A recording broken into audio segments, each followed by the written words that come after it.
YCP MP Mithun Reddy liquor scam కేసులో arrest అయి Rajahmundry central జైలులో రిమాండ్లో ఉన్నారు. ఈ నేపథ్యంలో ఆయన కోర్టును కొన్ని ప్రత్యేకాలు కల్పించాలంటూ అభ్యర్థించినట్లు సమాచారం.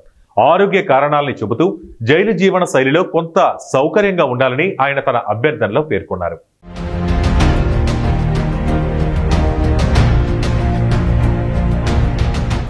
మిథున్ రెడ్డి కోరిన సదుపాయాలలో bed, TV, western commode, yoga mat, walking shoes, దోమతెర, నోట్బుక్స్, పెన్స్ వంటి వ్యక్తిగత అవసరాలకు సంబంధించిన వస్తువులు ఉన్నాయి. రోజు 3 సార్లు బయట నుంచి భోజనం రావాలని విజ్ఞప్తి చేశారు.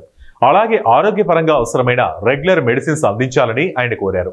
సాధారణంగా రిమాండ్ ఖైదీలకు ఆరోగ్యానికి అవసరమైన సదుపాయాలు, న్యాయ సహాయం అందించే అవకాశం ఉంటుంది.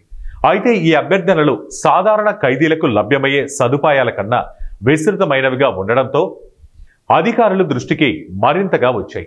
ఇక మిథున్ రెడ్డి జైలులో సదుపాయాలు కల్పించాలని మిథున్ రెడ్డి న్యాయస్థానాన్ని అభ్యర్థించారు. దీనిపై ప్రత్యేకంగా పిటిషన్ కూడా దాఖలు చేశారు. దీనిపై విచారించిన అనంతరం సదుపాయాలు కల్పించడానికి న్యాయస్థానం అంగీకరించింది. జైల్లో టీవీ, మంచం, వెస్టర్న్ కబోర్డ్, 3 పూటలా బయట నుంచి భోజనం, దోమతెర, యోగా మ్యాట్, వాకింగ్ షూస్, వార్తాపత్రికలు, ఒక పర్యవేక్షకుడు, వారానికి 5 రోజుల పాటు 2 లాయర్లతో ప్రైవసీతో కూడిన సమావేశాలు నిర్వహించడానికి అనుమతినిచ్చింది. అలాగే రెగ్యులర్ మెడిసిన్, నోట్బుక్స్, పెన్స్ వంటి సదుపాయాలను కల్పించడానికి న్యాయస్థానం అంగీకరించింది. ఇక మిథున్ రెడ్డికి తగిన సౌకర్యాలు కల్పించాలని ఆదేశించింది. జైల్లో ఆయన కోరిన సదుపాయాలపై ఏమైనా అభ్యంతరాలు ఉంటే చెప్పాలని జైలు సూపరింటెండెంట్ను ఏసీబీ కోర్టు ఆదేశించింది.